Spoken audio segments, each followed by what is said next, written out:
We're back, second jump rope session in 2 days. I'm just easing back into jumping rope. Excited to get started again here today. And just like yesterday, I will be wearing the Barefoot minimalist shoe called Paluva. And I will also be using, just like yesterday, the Crossrope Get Lean jump rope set. This is the 8'6" quarter-pound rope.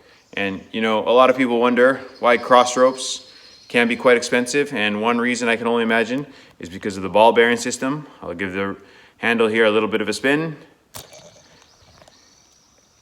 So you can see it there for yourself, rotating rather effortlessly and quite quietly.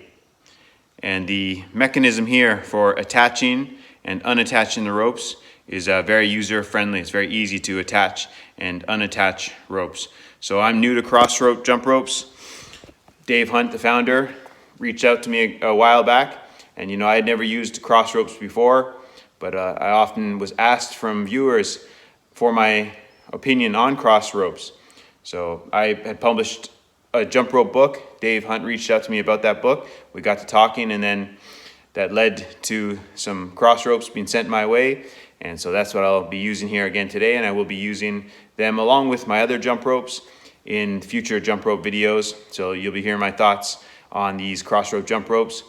So they are a good bit more expensive than, say, a basic PVC jump rope, which is what I tend to use and that I often recommend, especially if you're new to jumping rope and you just want to try out the activity, see if you enjoy it. And perhaps you might stick with PVC jump ropes, or you might want to experiment with other, maybe more expensive jump ropes. So, all right, I'll get started. I'll turn the camera around and we'll begin jumping rope. I won't be doing anything too intense again. As I said, I'm easing back into jumping rope. So this video might be perhaps very suitable for someone who's new to jumping rope. All right, I'll see you on the other side. So here, I'm just loosening up my wrists and my ankles. These are movements that I would recommend at the minimum to do before jumping rope. Another one is the standing toe raise or calf raise, where you raise your body up onto the toes and balls of your feet. This movement is great before jumping rope because it mimics the action of jumping rope. So when we jump rope, we tend to use the toes and the balls of our feet. So the calf raise is fantastic for warming up the feet, the lower leg before jumping rope. The toes and the balls of our feet is this section of our foot. To show you from behind what it looks like. Okay, so that's raising up on my toes and balls of my feet. You can do these slowly. You could also do partial calf raises at the top of the movement. Great exercise to warm up your lower legs, your feet before jumping rope. And I've got videos on my channel, including various other moves which you can do to warm up your body before exercise, before jumping rope. And I'll link below down in the description to such a video. As I mentioned at the outset, I am using an 8'6" cross rope. And if I pull the handles horizontally like so, while stepping in about the center of the rope, the handles come up to about the base of my chest. And that's what I often tend to use. So I'm 5'9", 5'10" on a very good day, and I'm using here the 8'6" cross rope. So I had quite a bad injury, and I recently recovered from that, so I'm just easing back into jumping rope. So I'm not going to do anything too crazy, too intense today. I'm going to keep it very simple. This video might be particularly good if you're new to jumping rope, or if you're returning to jumping rope, say after doing it for several years. Maybe you haven't jumped rope since you were in elementary school, for example. You know, oftentimes when people first jump rope, myself included, they found it extremely difficult, oftentimes because they jump so high off the ground and they swing their arms, which makes the activity very tiring and hard on the body. So what I want to share with you in this video is a move or a technique that I see a lot of kids doing when they're learning how to jump rope. And I'll explain why it works so well. And of course, this is not the only technique. Down below in the description, I've linked to a very thorough beginner jump rope tutorial, which you might find helpful. But check out this technique, and this is one I've shared in a previous video. So I'm going to begin on the toes and balls of my feet, like so, and I'm going to kind of bend down into a semi-squat, if you will, and all I'm going to do is I'm going to swing the rope overhead. The rope is going to hit the ground quite far in front of my body so I can see the rope, and then I'm going to drag the rope and I'm going to hop over. I'm not going fast.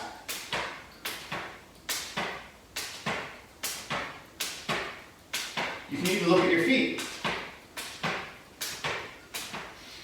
So a lot of kids will use this technique, and the reason it works so well is because you can actually see the rope making contact with the ground. You can see the rope approaching your feet, so you can time your jumps fairly well. You can also just look down at your feet, and if you look down at your feet, you can also see the rope making contact with the ground. So it's good for timing your jumps. So this is a technique which works very well if you're getting back into jumping rope. So you can use that technique, and then over time you can gradually stand more upright. So let's see that again. So I'm beginning by raising my feet off the ground, keeping my weight on the toes and balls of my feet, and I'm going to just gently spin the rope or rotate the rope over my head, jump, and go slower, and gradually go more upright.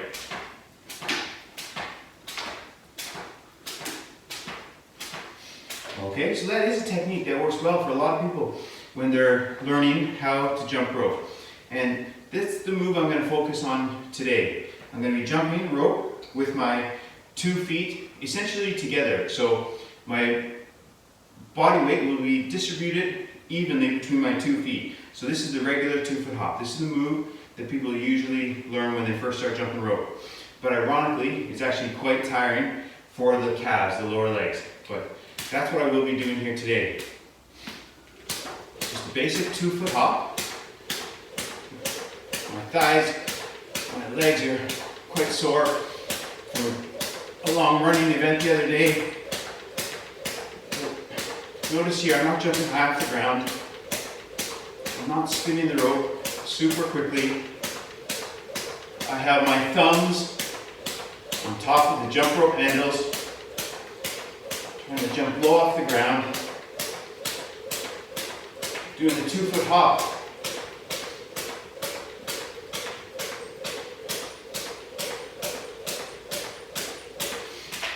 So the 2-foot hop is usually the first move that people learn because your body weight is balanced between both legs. So it's good for supporting your body, it's good for keeping you balanced.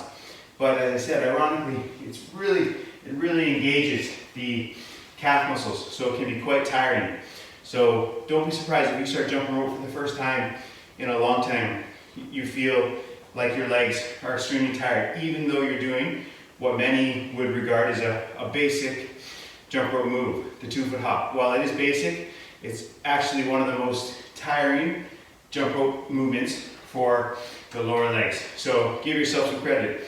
If you're stringing a few hops together, you're doing well. When I first started jumping rope several years ago, well, I jumped rope like many people as a kid, but when I started jumping rope again, I remember leaving the store. I was so excited. I took the rope out of the packaging.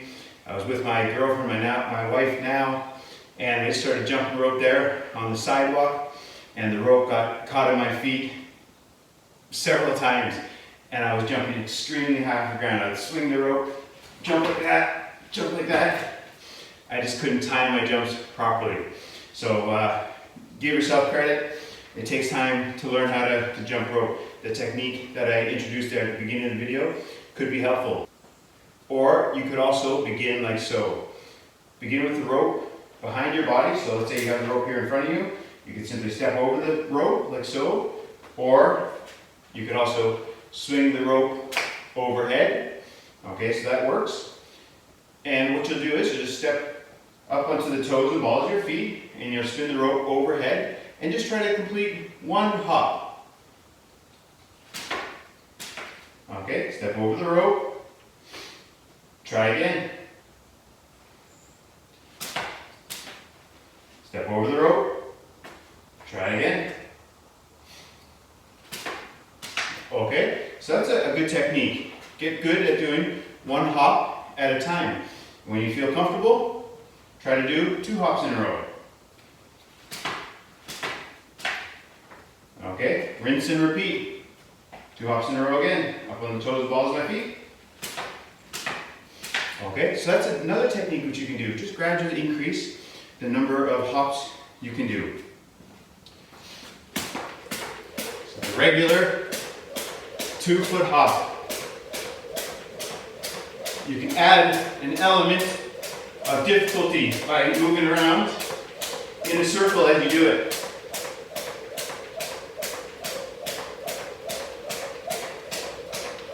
Just by going around in a circle, you're adding an element of difficulty in terms of spatial awareness, coordination. And then as you get better and better, of course you can spin the rope faster and faster. And notice there all the while, even though I was spinning the rope faster, I was maintaining the form which I used when I spin the rope slowly even. I keep my arms relatively close to the sides of my body and I focus on spinning the rope using my wrists. Of course your forearms and elbows will also be engaged. But some people have a preference of keeping their arms a little bit farther away from their body. That's okay if it works for you. There are several boxers who like that technique.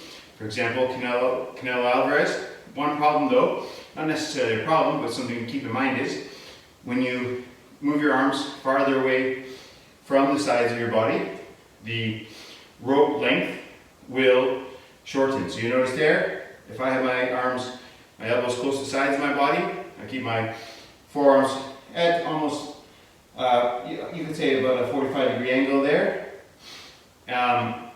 There's some slack in the rope, so the rope is making contact with the ground, but if I start moving my arms out from the sides of my body, that rope gets a bit shorter. So keep that in mind. If you like this technique, you might need to use a longer jump rope. Okay, so do a few more regular 2-foot hops. Another thing which you can do is move forwards and then do the reverse. Go backwards with the regular 2-foot hop. Great sound from this crossrope, jump rope, and as I said at the outset, I'm using these Barefoot minimalist shoes called Palooza, and I've only started using them, and I must say, this is not a paid sponsorship or anything, but they are extremely comfortable. They fit like a glove, and I've long used minimalist shoes like Nike Freeze, and I'm a big fan of Nikes. I will of course continue to wear them, but I will certainly use these as well. They fit like a glove, they're extremely comfortable, and they really do mimic the barefoot walking, hopping, and I ran a little bit in them yesterday. So they mimic the barefoot experience, but you have the added bonus of a protective sole. So the sole is extremely comfortable, extremely flexible, and yet it gives you that protection. So I will jump rope barefoot from time to time, but one problem with jumping rope barefoot is if that rope hits your feet, it can be quite sore, especially if you start using maybe thicker or weighted jump ropes. You just gotta keep that in mind. So for example, if I hit myself here, so that's hitting the front of my toes and then running up my feet. Okay, I can raise my toes a little bit here. You have that protection, so that's one thing to keep in mind. Actually, I was only planning on doing very little jumping rope today, but once I get started, it's hard to stop. But that's something to keep in mind. When you're new to jumping rope, you don't want to do too much too soon.